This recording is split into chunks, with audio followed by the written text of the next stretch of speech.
ভাই বাংলা গুলতি আপনারা অনেক ভিডিওতে দেখেন কিভাবে মারতে হয়। আসলে এ বলা হইতেছে কি এইভাবে না ওইভাবে, ওইভাবে না এইভাবে। আসলে যারা এই ভিডিও আপলোড দেয় শেখানোর উদ্দেশ্যে, সবাই কিন্তু ঠিক।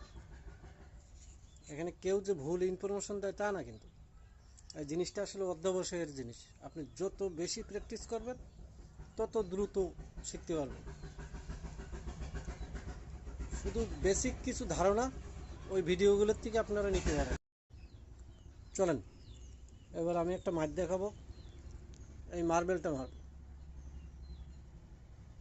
দেখা যাক কি হয়।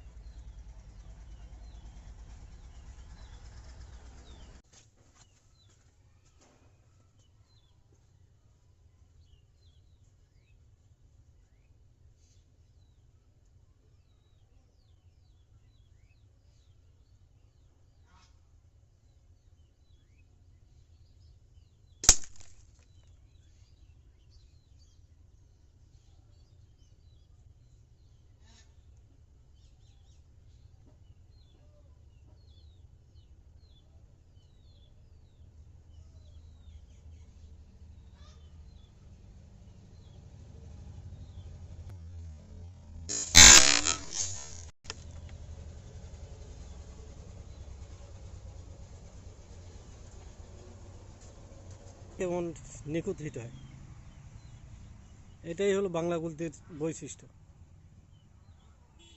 বাংলা গুলতিতে হাত কাঁপলেও একটা জিনিস ইয়ে সুবিধা, এটা হইতেছে গিয়ে নিখুঁত জায়গায় হিট করবে।